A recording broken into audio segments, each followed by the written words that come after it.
Good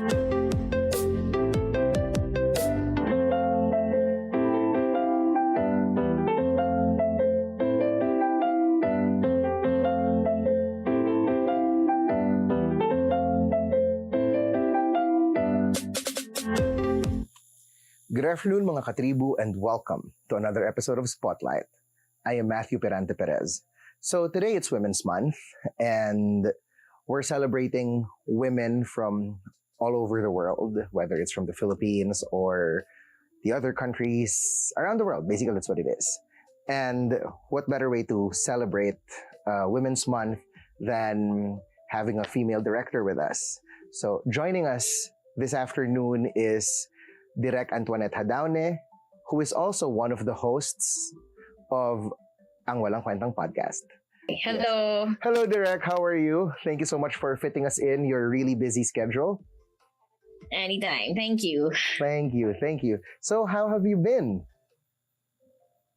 Today I just got off an event. I came from an event before this interview, and right after this I'll have one other meeting that I have to squeeze in for tomorrow's meeting.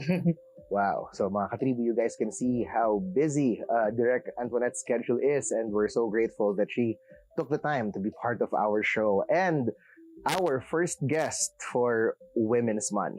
So Direk, what is Women's Month for you? What does it signify? I mean, what does it mean for you as a woman, as a director, as a podcast host?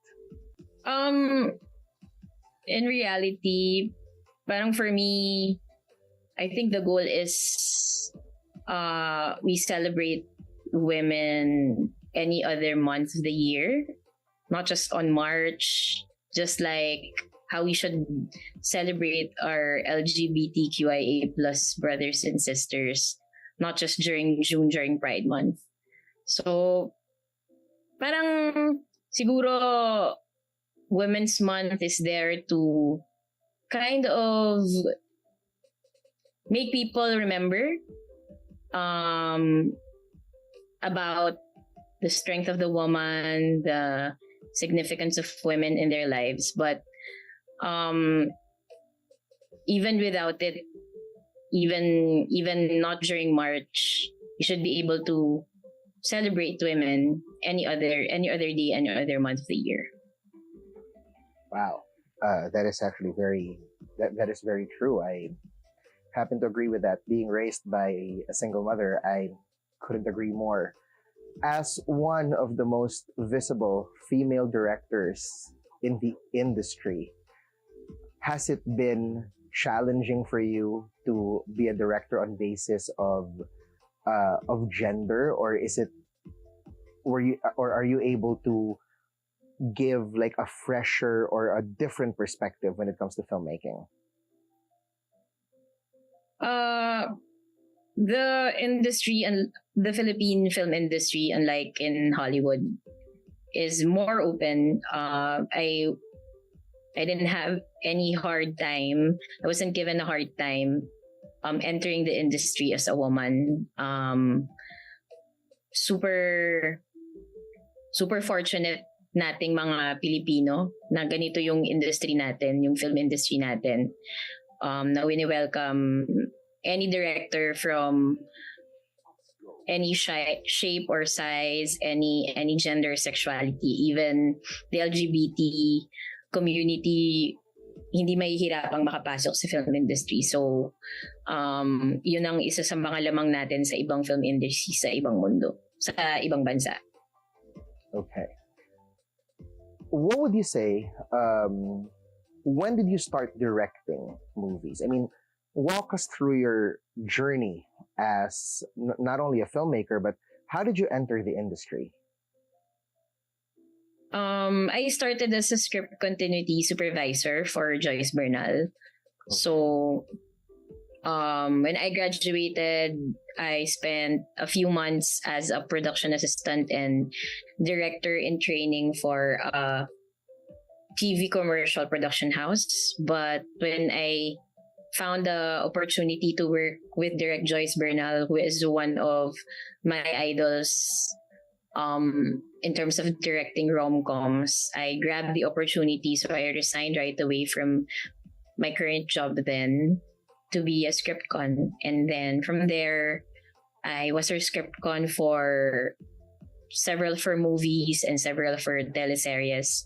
And then from there, I was able to, I guess, develop my creative eye, my storytelling. And then I was given a chance to direct my first film through Cinnamon Originals. My first film was 6 Degrees of Separation from Lilia Contapay. And it's basically about my life as a production assistant working with celebrities and extras alike. And after that, I didn't direct my second film right away. I went back to being a script con for Direct Joyce while writing my next films. And then from there, after 3 or 4 years, I directed my second, third, and fourth films. Okay. I remember 6 Degrees of Separation from Lilia Contapay was particularly well received. Unfortunately, did not get the chance to see it, but I saw the posters and I saw some of the reviews. And it was a career revival for Lilia Contapay, who was not only who didn't only just have a cult following. She was an icon in her own right, particularly in the horror genre. And yeah, it was well received. And I believe, is this the film where she received an award?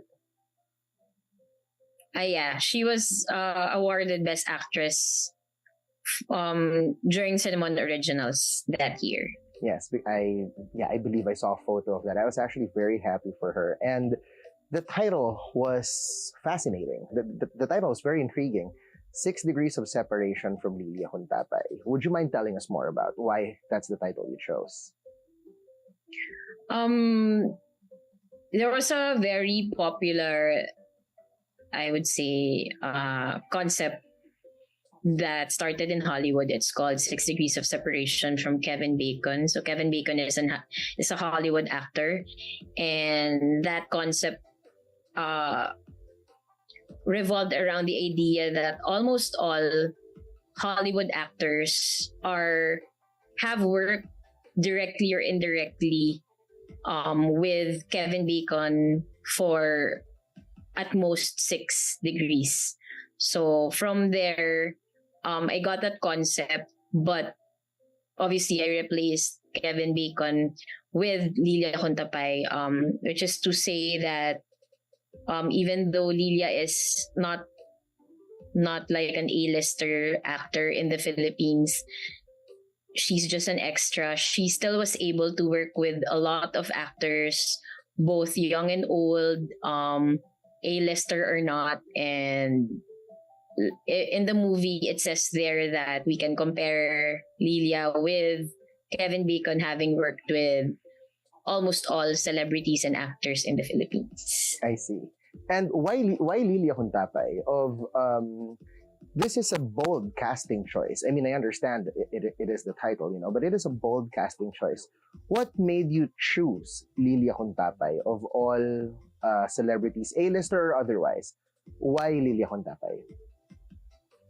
The film, if you've seen it, it's really about the extras, the actors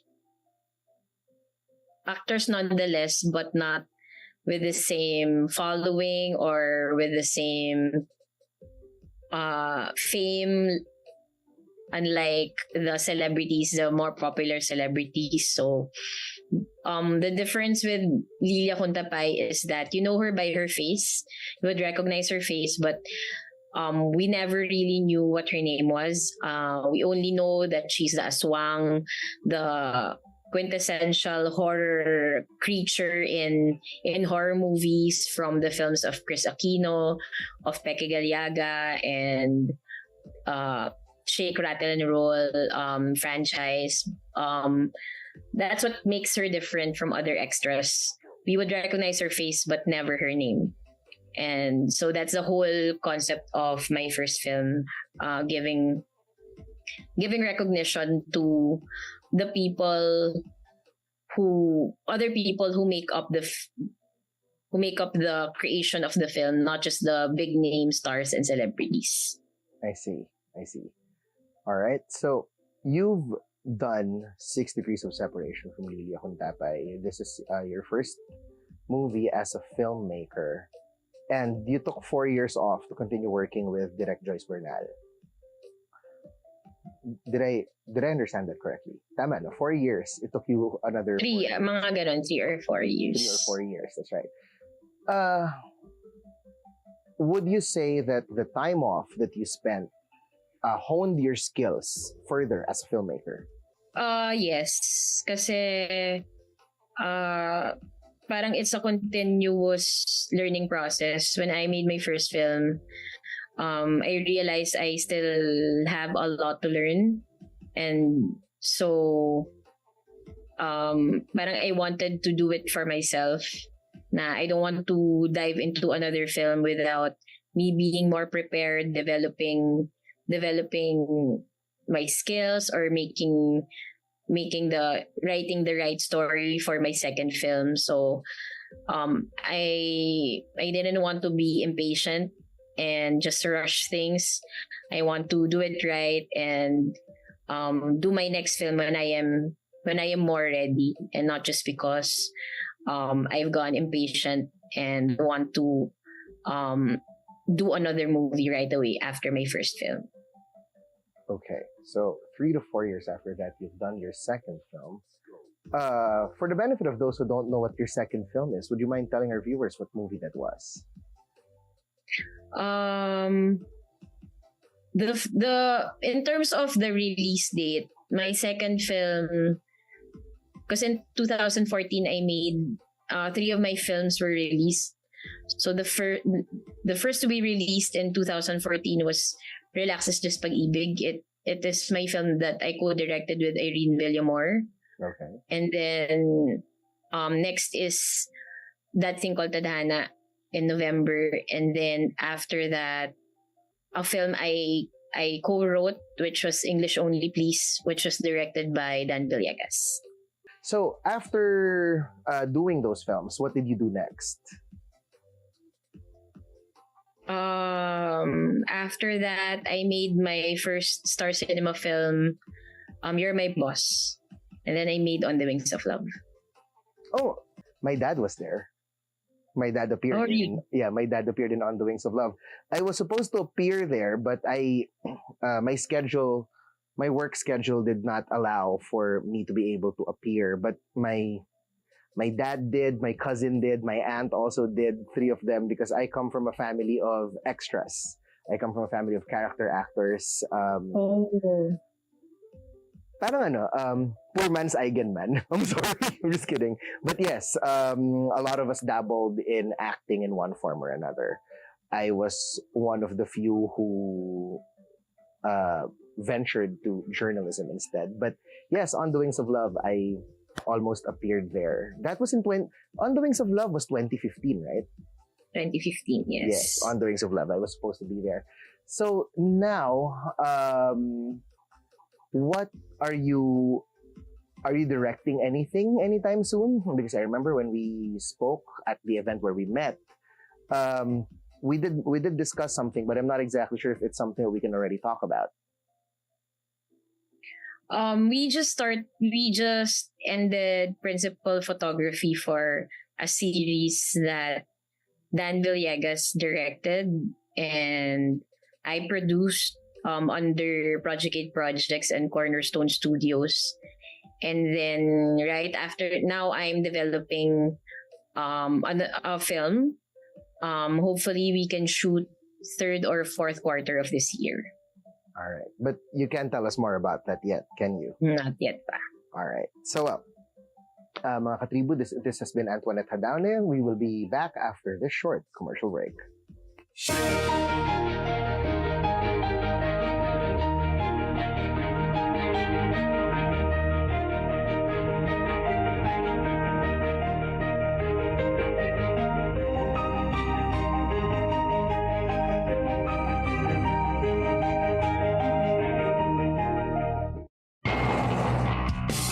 Every time I'm on the road, I can expect high performance from Phoenix Fuels. Now with Pulse Technology, delivers enhanced power and acceleration to make every trip come alive.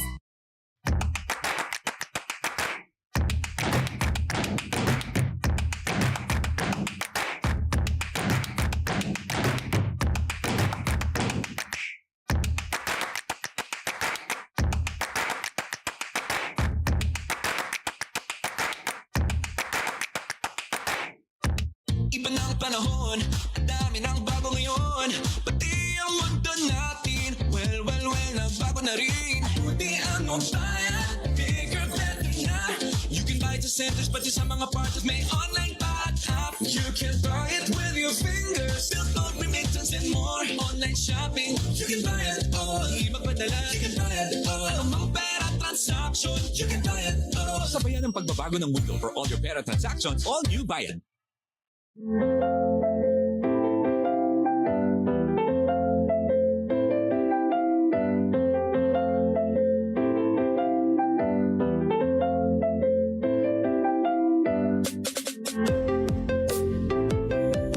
Good afternoon mga katribu, this is Matthew Pirante-Pérez and welcome back to Spotlight. Still with me is Direk Antoinette Jadaone. Alright, so Direk, you've done movies up until 2020, right? Parang tumigil muna ng pandemic, is that correct? This is going to be the first one after? Yeah, I released Fangirl in 2020. Yes. Fangirl is the one with Fangirl. Is this the one with Paolo Avellino? Yes. Where the girl, the leading lady, won Best Actress? Yes, sa MMFF. Sa MMFF, yes. I do remember that. That was a pretty nice movie. I actually saw it. I just didn't remember the leading lady's name. Charlie Dizon. Di ba parang how they did it is literally she followed him around and parang wasn't allowed on set. They had very minimal interaction to keep it authentic and parang I read something like that. During the first part of the shoot, parang I asked Paolo not to be super friendly with her so as I guess help Charlie be in character and not feel very close to the character of Paolo. Because it's still like it's like from the outside looking in, diba? She's a fan and he's who he is. That was a very brilliant concept, actually. Now, you've directed a lot of rom-coms. I mean, primarily rom-coms. In this day and age, would you say that a star's personal life could impact the potency of their on-screen love team if they're dating other people? It's an age-old question, but I still want to ask that. If they're dating other people? Yeah. Like, for example, they're on-screen partners, love team sila, right? Pero in reality, they have their respective partners. Do you think it affects their potency as an on-screen couple? Definitely. Kasi yung culture natin dito sa Pilipinas, hindi nahihirapan tayo na i-separate yung fantasy sa reality. Parang in the Philippines, we think na kung ano yung characters na piniplay ng mga artista sa mga pelikula, ganun din sila sa totoong buhay. So, especially very tricky kapag nasa love team ang isang actor, tapos sobrang effective nung love team, nung mga films, parang super nakakakilig. Usually, yung mga fans ine-expect na ganun talaga sila sa totoong buhay, that they will end up together, they will be in love like the characters that they portray in the film. But sometimes they do end up together in real life. Sometimes they do. Yeah. And sometimes it's a long-term partnership, sometimes it's not, but sometimes they do end up together because I believe real feelings develop, especially when you're playing the part for a certain period of time.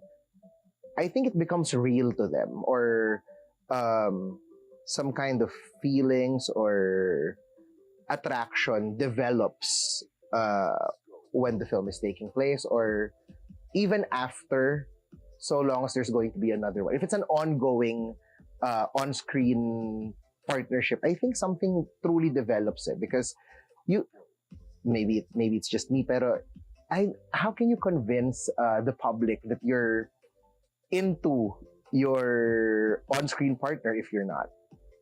What's your take on that? I wouldn't know. I'm not an actor.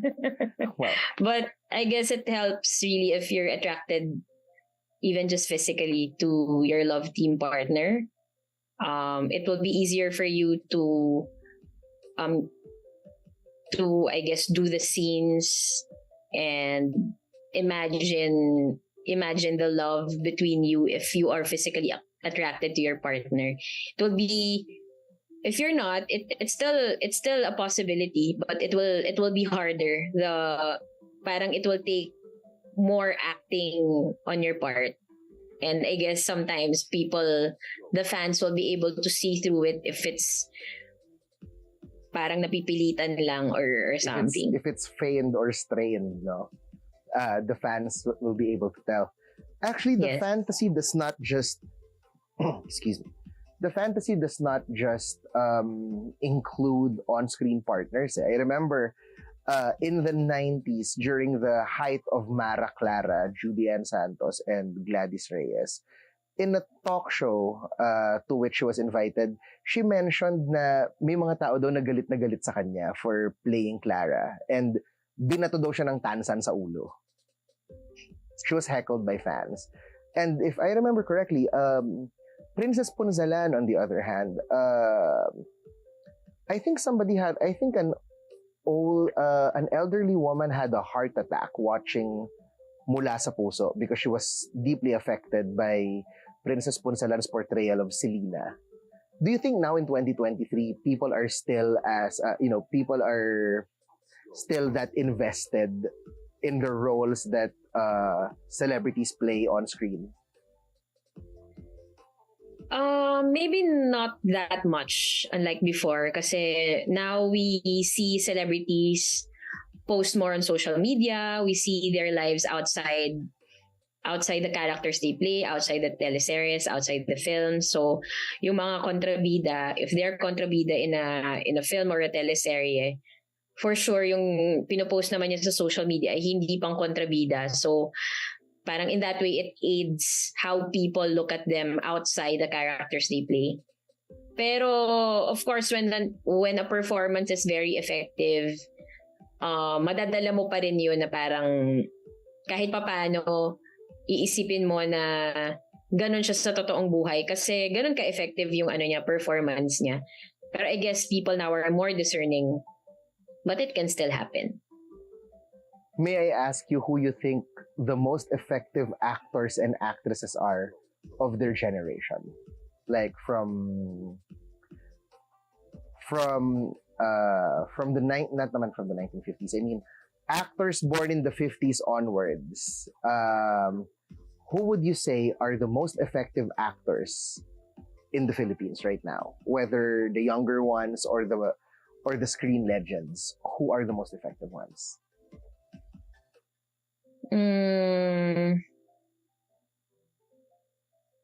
I guess one would be Mon Confiado.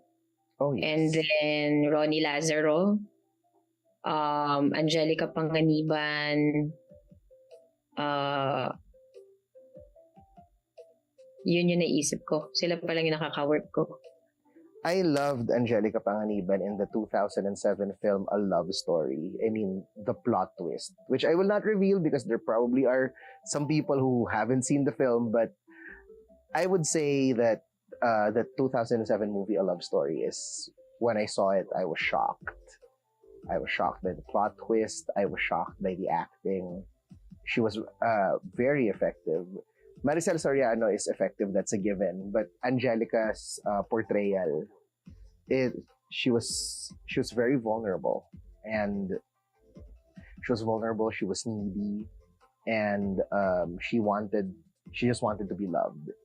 And it was something that when I saw it, I was like, wow, Wow, the storyline is brilliant. The actors and the actor Agamulak and the actresses Angelica and Maricel, when they portrayed their respective roles, I would say it was the finest moment of 2007 for me as far as local films is concerned. All right, so what can you tell us about the next project that you're making? What are you allowed to tell us about?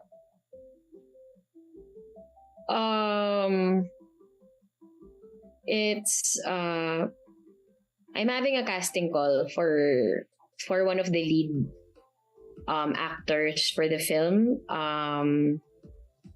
Ayun, where I'd like to look for the perfect actor to play that character na hindi pa well known. And then hopefully we start shooting third or fourth quarter of this year. Yun pa lang yung mga pwedeng sabihin. Okay, so no plot lines, no stories. It's just you're in the process of casting Yes. the lead actor for the film. Yes. Okay. All right. So now, let's talk about ang Walang Kwentang podcast. What made you decide to have a podcast? It was in during the pandemic when we weren't allowed to shoot film, so nasa bahay lang, walang avenue to be creative and to release whatever ideas I have. And so that was also the time that I got into podcasts, listening to podcasts, and parang I wanted to have a podcast na very kanal, very kanto, just like how I talk and how my friends talk. So it's something na it's a podcast that I want to hear, I want to listen to, and ayun na nagtatagalog, okay lang magtagalog, okay lang tumawa ng sobrang lakas, talk about anything, and just like how friends do when they meet up after a long time of not seeing each other. So ayun, doon lang siya nag-start, and then it became a regular thing until Spotify got us as one of their Spotify exclusives. And then from then on, yun na, dinevelop na namin hanggang it's more than just a podcast now. Okay. And you're not the only person in this podcast, right? The other person in the podcast is? I have a co-host. Yes. Another director, JP Habak. JP Habak. He was with us during the event in Spotify, yes? Yes. And I believe the both of you answered the question I had, like, what was the most improbable or the most unbelievable story that was told, right? You remember that question?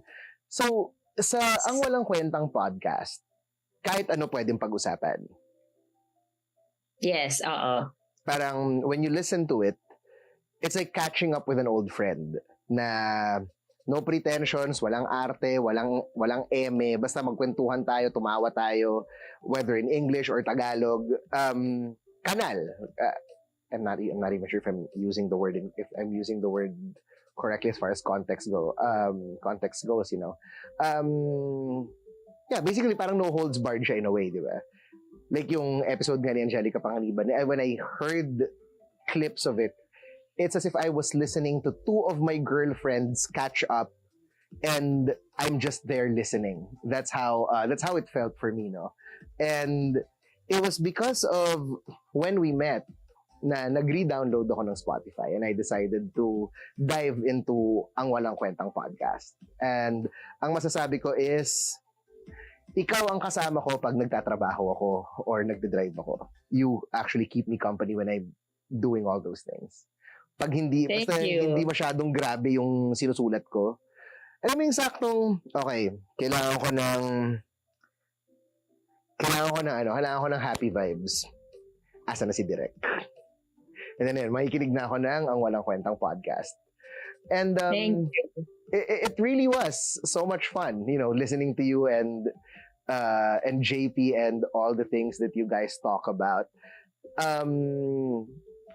What would you say is your favorite episode para sa mga viewers natin, favorite episode ng Ang Walang Kwentang Podcast? Favorite episode? Siguro yung isa, yung kay Angge, nung nag-guest si Angelica Panganiban when she promoted the Kank Show. The first few episodes I had with JP were very funny and unexpectedly funny. Episodes where we guested si Milo Elmido and si Ate Dick, si Ina Evans. The episode where we guested Sasa Girl and Direk Rod Singh. Ayun. Karamihan pag may guest. Basta yung episode mo kay Angge, solid yun. Solid yun because my sister is in Creviente in Spain, ano. So I asked her, can you listen to this?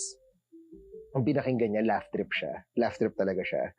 And I also made my friends listen to it because sobrang lakas ng tawa ko when I first heard it. I couldn't believe it. I had to double check kung talaga bang si Angge yun kasi parang it's not something you would hear her say, 'di ba? I don't think I've ever heard an actress or any showbiz personality talk that candidly. Noong una, sa totoo lang, akala ko fake news. Akala ko parang somebody's impersonating her. Pero nung nakatsakan, hindi, si Direk Antoinette Jadaone ito, legit yung site eh. So I listened to it again and then yun yung tumawa na ako ng walang hesitations, walang reservations, walang doubts. Sabi ko, hindi, sila talaga to. And I would say na when times were tough, particularly during the pandemic, syempre, we were isolated from our friends. We don't get to see each other as often as we could, especially if you have to consider na we're living with senior citizens who have comorbidities, diba? So, kaya nga may naging ano yun, Numan parties, diba? We didn't get to see each other frequently or we didn't get to see each other, hindi lang frequently. There are some people that you never really saw at all during the pandemic. And the sad part is, there were some people you never saw again. And, yun nga, when I was listening to Ang Walang Kwentang Podcast, it, kind of made me forget, not just the troubles, no, pero yung bigat ng feeling nung pandemic. It was something na I may not have my friends around. They may be dealing with their own set of problems, mental health issues, depression. Pero I always have Ang Walang Kwentang Podcast na pwede kong pakinggan to brighten up my day. Anyway, more on Ang Walang Kwentang Podcast and Direk Antoinette Jadaone when Spotlight returns.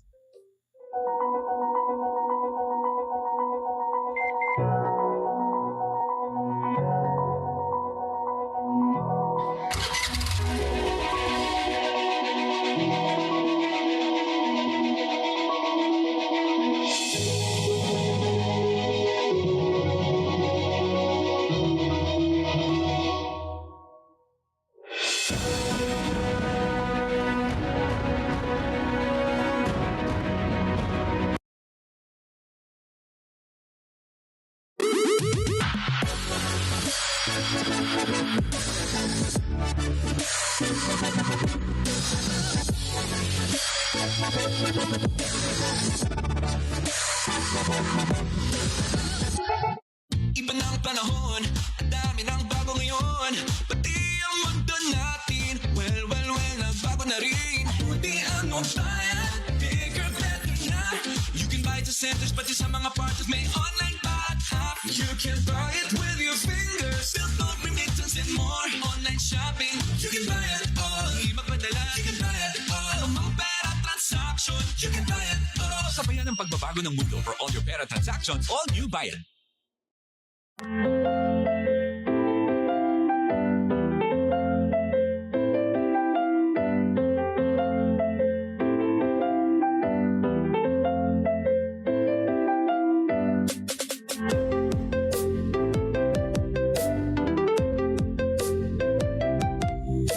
Good afternoon mga katribu and once again, welcome back to Spotlight. I am Matthew Pirante-Pérez. Still with me is Direk Antoinette Jadaone.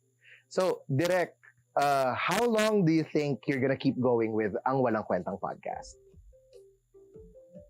I guess as long as we have listeners who continue to support and listen to whatever stories we have. And what impact do you think you have to your listeners when whenever you air a podcast episode? Do they get to interact with you regularly? We have started a Discord community, and sa Discord we interact. We have what we call tambayan there, where we sometimes we go online and talk with them and join them when they're working and they need. Ako minsan nag-online ako dun sa Discord namin kapag habang nag-work ako, gusto ko may kasama ako para hindi ako natutulog or naiinip. And we also was able to grow our Facebook group, our community of mostly listeners, but there are also non-listeners. And it started with just like 1,000, 2,000, but now it's at almost 76,000 members, where we talk about the episodes. After listening to the episode, may discussion doon. And then later on, parang naging trend na people would post their love problems anonymously, and then anyone can just give their advice, their opinion on the problem, on the love problem that they posted anonymously. So parang it used to be just, we call it an after podcast chikahan, where we talk about episodes. Pero yun, it has gone beyond that, na kahit hindi tungkol sa podcast pinag-uusapan, as long as you need someone to listen to you, you need someone to give you advice on whatever you're going through. This is the Facebook page. Yes. And then there's also Discord. Sa Discord, Yes. I'm gonna download the app later. Anong pangalan? Ang Walang Kwentang Podcast din ba? Oo, parang you can search there, ang Walang Kwentang Podcast. Ang Walang Kwentang Podcast on Discord. Sige, mag-download ako ng Discord mamaya. I'm gonna join. And also the Facebook group.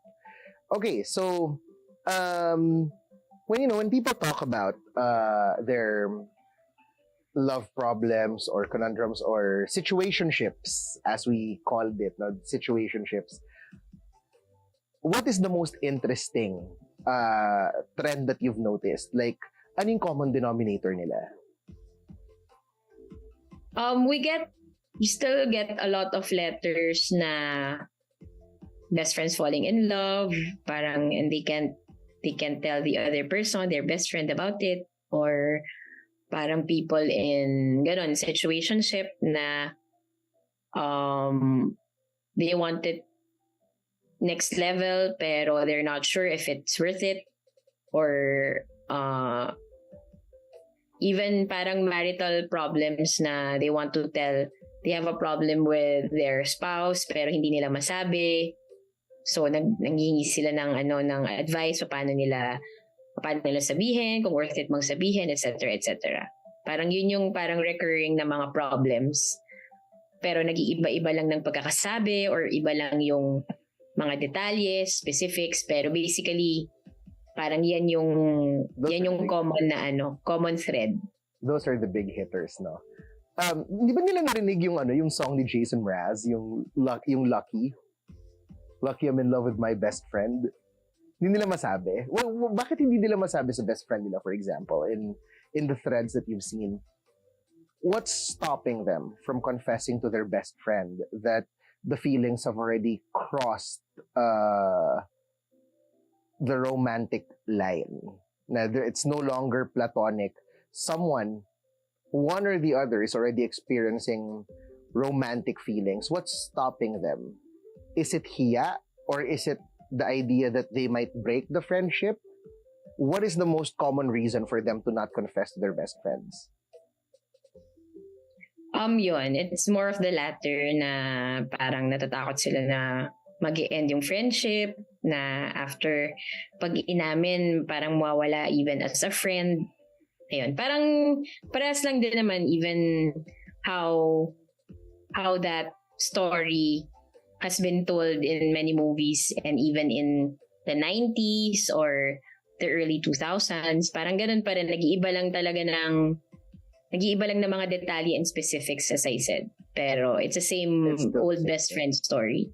Pero hindi ba dapat well, maybe because I haven't fallen in love with my best friend, I'm not in the situation, so maybe it's easy for me to say this, pero hindi ba as your best friend, you should be able to tell the other person everything because your friendship is built on trust, your friendship is built on closeness, compatibility, and all those things that make you guys best of friends. Given that it is something that is based on trust and open communication, hindi ba dapat mas madaling sabihin sa best friend mo na, uy, I'm beginning to feel something more? Parang, why do you think why do you think they think it could mean the end of a good friendship? And is it worth keeping that secret in the name of friendship? Or does that take away from the purity of the friendship? Nakakaloka. Naging tayo bigla. Advice sa interview. Pero sige. I guess iba't-iba talaga siya per person eh. Siyempre, hindi natin masasabi sa kung anong klaseng friendship meron sila. Kasi ayun, parang kung ano yung meron silang friendship or relationship, sila lang yung nakakaalam nun. Sila lang yung makakapagsabi if it's worth the try, worth the dive, or kung hindi ba pareho yung nararamdaman ng kabilang party, mag-stay pa rin yung friendship. Kasi yun, iba't iba ang relasyon, iba't iba pang isip ang mga tao, kahit best friend mo pa yan or hindi. Parang something is bound to happen differently than how you imagined it. Okay. Since, yes, when they talk about this in the Facebook group, they're generally asking people's advice. But I'm pretty sure this is also directed towards you and JP. Of course, they also want to hear your take on it. How do you navigate these complicated situations with ease? How do you answer queries like this? Parang we answer them as if it's our friend who's asking the question. So parang kung paano namin sasagutin yung kaibigan namin, gano'n lang din namin sinasagot. Para hindi namin talaga ini-edit yung sarili namin. Kasi once na i-edit namin yung sarili namin, hindi natural, hindi totoo yung nararamdaman. Pero kapag galing talaga sa sarili namin yung sasabihin namin, mas magiging totoo, mas nararamdaman nila na hindi sila ibang tao. Parang we treat them like friends. So if ever they get hurt or they get offended, parang it's on them kasi nagsulat sila ng letter and they know how we respond. And I guess that's why a lot of letters have been sent to us. More than 7,000 letters na yung nasa amin. Kasi parang if you want the truth, you want truth bombs, you can talk to us kasi hindi namin talaga i-sugarcoat yung mga sagot namin. Kung masaktan ka dun sa sagot namin, sa advice namin, okay lang kasi the truth hurts but sometimes it's what you need. Okay. Hindi ka ba natatakot na kunyari you gave your advice, you gave the best advice you could kayo ni Direk JP. Hindi ka ba natatakot na bigla na lang, Direk, kasi sabi mo ginawa ko, ayun tuloy, wala na, hindi na kami friends, hindi na kami ganito. Ba nangyari na bang ganun? Na parang sinisi ka pa afterwards? Parang wala pa naman kami naka-receive ng follow-up letter about sa sinisi kami. Kasi parang mula umpisa naman alam naman nila yun na at the end of the day, sila lang din naman yung makakagawa ng decision para sa sarili nila. We can only give advice and give options, but ultimately, ikaw yung magde-decide para sa sarili mo, hindi kami. Okay. Now, since we're talking about matters of love, this will be my last question. What is the single best love advice that you received and live by that you would like to share with people? Mm, parang wala talagang destiny, walang tadhana. Ikaw yung gumagawa ng sarili mong tadhana. Okay. So, try lang ng try, go lang ng go. Parang gano'n. Yeah, kasi hindi, parang try lang ng try, not because hinahanap mo kung sino yung the one. Kasi wala talagang the one eh. Yung the one, yung the one, ikaw yung nag-a-assign sa tao na yun na siya yung the one. So if things don't go as you planned dun sa iniisip mong the one, it's not because hindi siya yung the one. Pero dahil di lang kayo swak and maybe may ibang ano talaga, may personality kayo na hindi nagsaswak and go ka lang, hanapin mo ulit yung next the one, quote unquote. Okay. All right. Thank you very much. Direk, I hope you had fun being on the show because I had so much fun having you here. Actually, medyo bitin pa nga. There's so much more I'd like to talk about, pero I will be saving that for another time with you. I hope you enjoyed for tonight, and I'm really glad that you took the time to be our guest for today's episode. So, mga Thank you so much. There you have it. Direk Antoinette Jadaone. Catch fresh episodes of Spotlight every Wednesdays at 2 o'clock in the Daily Tribune's Facebook page or Tribune Now on YouTube. Once again, this has been Matthew Pirante-Pérez. See you next episode.